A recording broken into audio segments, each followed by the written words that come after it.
Fala, galerinha do YouTube, tudo bem com vocês? O vídeo de hoje vai ser um pouquinho diferente. Estou tentando aqui usar um artifício para poder conseguir conversar com vocês e mostrar os slides que eu montei sobre o assunto de conhecimentos gerais, que é o tema da nossa aula de hoje. E a gente vai conversar um pouquinho sobre aquele material que o IBAN disponibilizou para nós estudarmos para o concurso. Então, começando nas primeiras partes do material, nós temos aí uma volta ao passado para conhecer os primeiros registros históricos do município de Rio das Ostras. E nós temos que o município, né, que não era município até então, de Rio das Ostras, vamos chamá-lo de território, ele pertencia à capitania de São Vicente, na época em que, né, todo o litoral brasileiro ele era dividido em capitanias hereditárias. Rio das Ostras pertencia à capitania de São Vicente. Essa região ela era habitada, muito fácil gravar o nome dos índios, porque você pensa, o que temos de um lado e outro da nossa região? Temos Campos dos Goitacazes, temos Tamoios. O nome dos índios são Tamoios e Goitacazes, né, que eram rivais entre si também. O nome Leripe era o nome que o município de Rio das Ostras tinha antes de se chamar Rio das Ostras, que também pode ser conhecido como Seripe. Na língua tupi-guarani, Leripe e Seripe significam lugar de ostra. Então, era uma região que tinha muita ostra no rio, né? Então, essa linguagem tupi-guarani representa justamente essa característica que a nossa região tinha aqui. Outro dado importante que eles trazem nesse documento é que essa terra nossa, né, fazia parte das terras da Sesmaria doada aos jesuítas pelo capitão Mor, o governador Martins Corrêa de Sá, em 20 de novembro de 1630. Ela era delimitada por 2 marcos de pedra, que tinham nomes de pitomas, e eram colocados, né, em 2 regiões, 2 extremos, um em Itapebuçus e outro na barreira do rio Leripe, né, o Rio das Ostras, com a insígnia da Companhia de Jesus. Os jesuítas eles foram responsáveis pela construção do nosso famoso Poço de Pedras, né, do largo da igreja Nossa Senhora da Conceição, além do início da construção do cemitério. Esses jesuítas foram expulsos no século XVIII, né, em 1759, e aí a nossa igreja foi terminada lá para o finalzinho do século XVIII, 1790, por aí, provavelmente pelos beneditinos e pelas carmelitas. Aí, dando um pulo histórico no século XIX, lá para entre 1801 e 1899, é importante a gente saber ler os séculos também, né, pessoal? Então, no século XIX, Rio das Ostras era um próspero arraial e o seu crescimento se deu ao redor da igreja e do Poço de Pedras, como é característica das cidadezinhas do interior, né? O local era rota de tropeiros e comerciantes e no arraial já existiam internatos masculino e feminino, já existia também o grande hotel, o posto de polícia provincial, a igreja, né, já construído pelos jesuítas, e o poço do Largo, com água pura que jorrava à beira-mar, que é o Poço de Pedras. Aí, em 1865, nós temos alguns dados importantes, e aí notem que o material que eles deram para a gente não segue bem uma linha histórica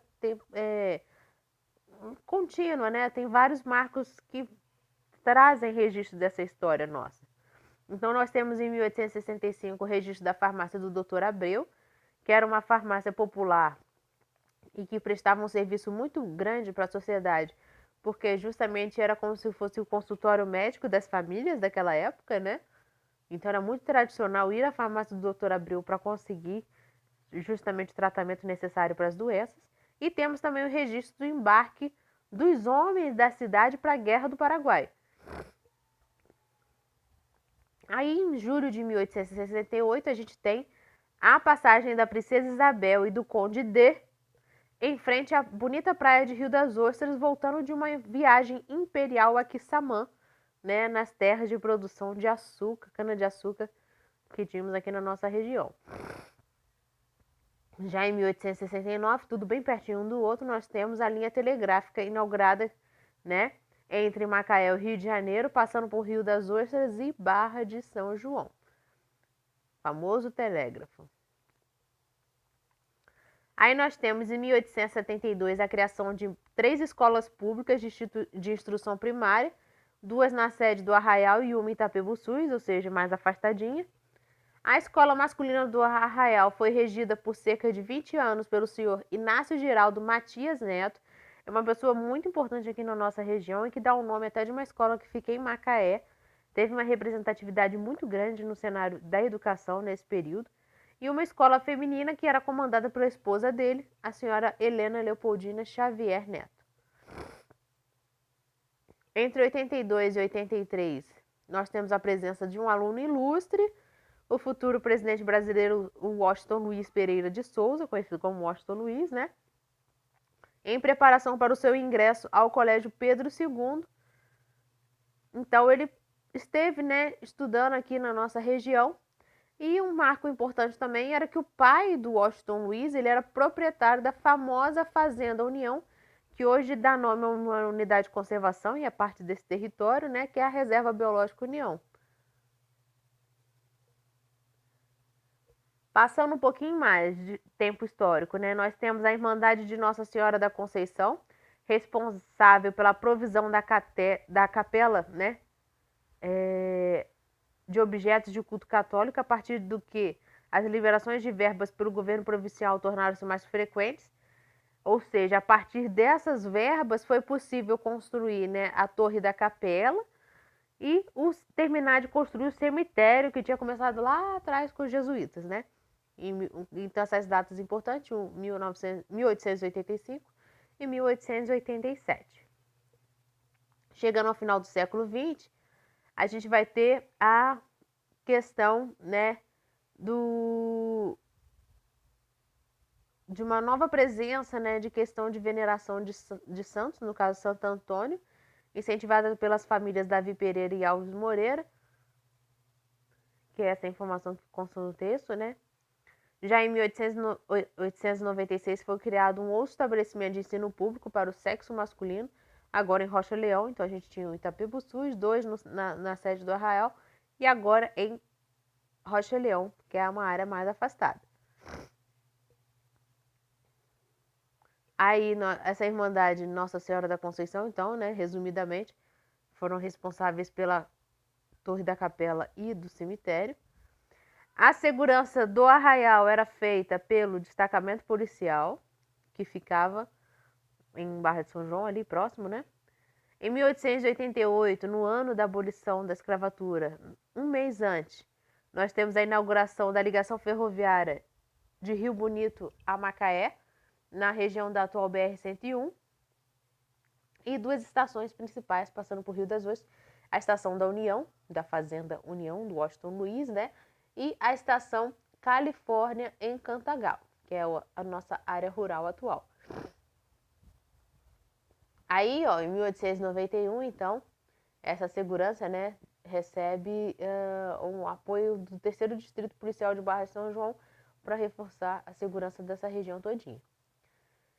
Alguns políticos em destaque tivemos, né, nesse período, início do século XX, aí já pensamos em 1901 em diante,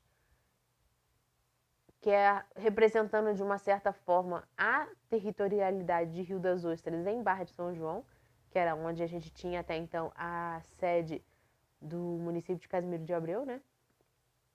Então, os nomes que se destacaram foi o Eduardo José Martins e o Pedro Vieira Rodrigues. Agora, dados interessantes, e aí a gente pode pensar no contexto histórico, a questão da rota de tropeiros, que já foi discutida anteriormente, essa instalação da estação ferroviária nessa área de Cantagalo e Rocha Leão, né? A gente vê que essas 2 regiões, elas apresentavam mais pessoas morando ali do que na própria sede do Arraial, né? E aí, em 1825, a gente já vai ter essa transformação, né, da sede do município de Barra de São João, vai para Casimiro de Abreu, que naquela época ainda se chamava de Indaiaçu. E aí tem essa legislação que altera isso, que é a Lei 2013 de 1925. Qual é o maior fator que a aldeia tinha, então, de dados importantes nessa época? Era uma aldeia com produção pesqueira. Essa era a maior fonte de renda do Arraial. né? Então a gente conhecia o território de Rio das Ostras como uma aldeia de pescadores. As demais regiões, né, próximas a essa aldeia, nós tínhamos atividades de café, extração de madeira nobre e lenha das matas, né? Então proporcionou um processo de desmatamento acelerado. A gente vê isso muito presente aonde é a área da Reserva Biológica União, onde essa exploração de madeira fez com que várias árvores nativas fossem retiradas, em algumas localidades substituídas pelas espécies de eucalipto, né? Por conta do seu crescimento acelerado e uso da madeira também. Temos também a produção de cana-de-açúcar nas regiões de Itapebuçus e Itapebuçus e Rocha Leão. Já em 1928, a igreja Nossa Senhora da Conceição ela passa por uma reforma, e essa reforma ela é feita pelo Manuel Antunes de Castro Guimarães Júnior. E aí Rio das Ostras começa a ter um ar, né, um status nesse período aí, governo Getúlio Vargas e tudo mais, e aí ela passa a ser, né, a figura de distrito de um vilarejo do distrito de Barra de São João, tem uma ligação com o distrito de Barra de São João.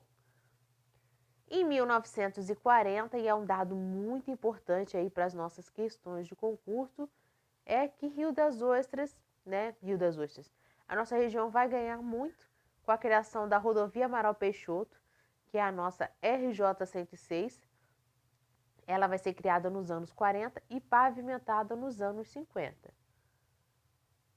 Aí, essa página, gente, ela tem dados muito importantes de questões de prova, então fiquem bem atentos a essas questões que a gente vai estar discutindo aqui, tá bom? E aí, então, em abril de 68, Joaquim Marchon de Araújo faz com que Rio das Ostras, né, se torne o terceiro distrito de Casimiro de Abreu, através dessa resolução 1 de 68, e aí ela vai ser uma indicação, né, para que o governador do estado, então, à época, que era o governador Jeremias de Matos Fontes, assinasse o decreto de lei que de fato tornava Rio das Ostras um município, um distrito de Casimiro de Abreu, o terceiro distrito de Casimiro de Abreu.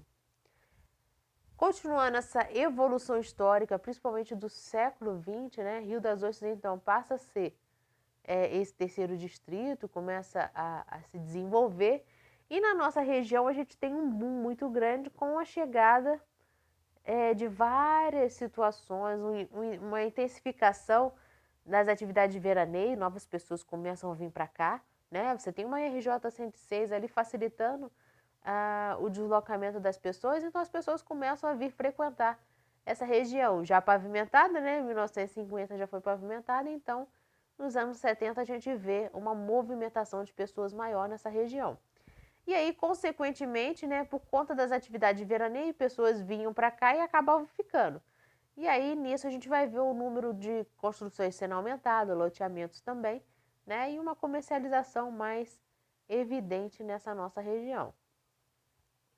Nós temos também a inauguração do Yacht Clube, que foi fundado em 18 de 1 de 1970.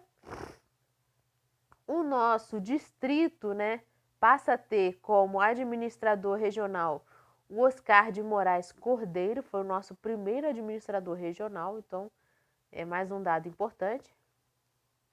E aqui o nosso último slide de hoje é justamente para falar sobre a inauguração da BR-101 em 1974, no mesmo ano que foi inaugurada a Ponte Rio-Niterói. Além disso, nós temos a aquisição, o ano 70 foi um ano assim, fundamental para essa nossa região, para o crescimento que ela passa a ter desde então. Então, nós temos aí a instalação da subestação de energia elétrica em Rocha Leão, e aí ela começa a funcionar e até ser ampliada, né, o atendimento para outras regiões ali do entorno de Rocha Leão. Aí nós temos em 1977 o principal marco dessa nossa região, justamente a criação da Petrobras e todo o seu complexo petroquímico que se estabeleceu desde então. E aí Rio das Ostras começa a evoluir, novas pessoas começam a vir para cá, essa região começa a ter um desenvolvimento muito grande, Com esse interesse de desenvolvimento muito grande, novas necessidades foram surgindo, novas vontades foram surgindo e cada vez mais a necessidade de se tornar uma área totalmente independente de Casimiro de Abreu, que era uma sede longe pra caramba e que não necessariamente dava a devida atenção para essa região, então houve essa necessidade da população de fato, fazer com que o município se tornasse independente, né? Se tornasse uma cidade de fato. E aí, no dia 13 de setembro de 91, através do decreto 66 de 91, da autoria da Comissão de Assuntos Municipais e Desenvolvimento Regional, enviou essa solicitação ao governador para que houvesse a realização do plebiscito para a criação do município. E aí, né, com a ciência do governador, no dia 24 de 11 de 91, 95% dos eleitores, né, que foram 6.300 até então, votaram sim. E através da Lei 1984 de 1992, nascia Rio das Ostras, o município de Rio das Ostras. E aí, todo dia 10 de abril, a gente comemora o aniversário da cidade. Então, a data de criação do município de Rio das Ostras, com a promulgação da Lei 1984 de 92, nós temos aí o município de Rio das Ostras criado. E aí nós temos o nosso primeiro prefeito da cidade, que foi o Cláudio Ribeiro. Então, gente, eu espero que vocês tenham gostado. Se gostaram, não deixe de deixar o gostei aí, tá bom? Se inscrever no nosso canal e fazer parte da nossa família, tá? Um beijo a todos, até mais e tchau, tchau!